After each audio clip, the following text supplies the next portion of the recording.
Welcome to Card Players Daily Deal. Today is Wednesday, February 28th, 2007. I'm Lizzie Harrison and filling in for Rich Belsky. As you can see, we are honored to have Mike Sexton. Mike, how are you doing today? Well, I'm doing great, Lizzie. Good to be here. Great. I was glad to see you last night. I said, we got to get Mike on the Daily Deal. Well, that's my pleasure. It'll be fun. Great. So the L.A. Poker Classic had a record field of 791 entries.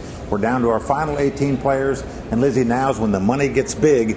Even the next three guys out are going to get over $58,000 in cash. Once we lose three players, it goes up to $70,000 in cash. Of course, all the players in the field are eyeing that $2.4 million first prize and a coveted WPT title. Play will begin at the usual time today, 3:30. It's level 21, which means 10,000, 20,000 blinds with a $3,000 ante. The chip leader going into day 5 with almost 3 times as many chips as the nearest competitor is J.C. Tran. He has over 3.4 million chips. Second in chips is Jacob Fernandez with 1,334,000 chips, and in third place is Jason Strasser with 1,196,000 chips. The short stack in the tournament today is Sean Jing. He has 266,000 chips. Late yesterday, Ben Johnson doubled up when he got all of his chips into the pot pre-flop with the King of Diamonds and the Queen of Spades. He was called by J.C. Alvarado's King of Hearts and Queen of Diamonds. 2 diamonds came out on the flop and 2 more followed on the turn and the river. This gave Johnson the winning flush, and he doubled his chips through Alvarado.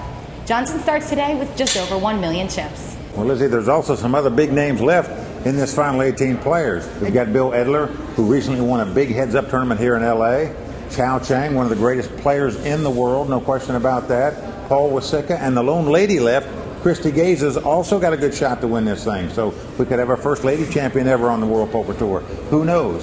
We talked to a few of these players, and we asked them, what would you do if you won the $2.4 million first place prize? I guess I would start putting my friends into tournaments. I think it's a good investment and make everyone happy, so be a good start. A new dildo.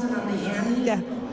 Super powered. You wore out the old one? Yeah, no, the sex toy, the sex man, the machine that is the machine. It does it by itself. That's what I want. Oh, really? Is that battery powered? Yeah, like Symbian machine. Yeah, he knows what it is. Symbian machine. That's it. Wish you the best of luck there. Thanks. Bye.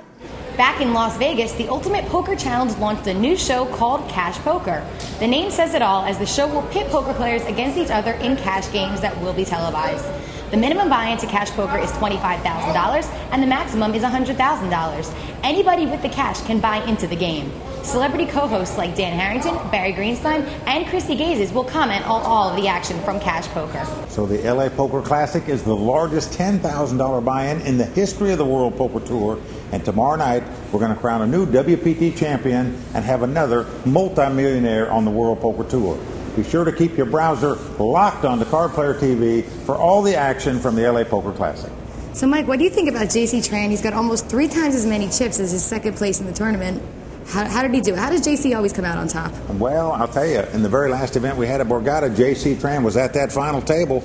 He's back again, perhaps, here at yet another final table, but this time he's going to have chips. He came in as a short stack there. He told me the other day when he saw me, he said, Mike, I'll tell you one thing. When I get to this final table, I'm not going to be on the short stack. He's got a lot of chips. He sure does. He's starting today with 3.4 million in chips, Lizzie. I like his chances. I really don't think he's more than a 3 or 4 to 1 underdog to win this tournament. Yeah, I have to agree with you there. I mean, with the chip lead, with the skill, with everything he's been through, everything he knows about poker, how could he not come out on top? And all the players are telling me he's running well in this tournament. He's put some bad beats on some guys. I've heard about them. That's a good omen for a guy when he's heading into the final table. It really is. You need the cards to be on your side to win any final table in any tournament. Well, if he makes the final table here, it'll be his 4th final table on the World Poker Tour.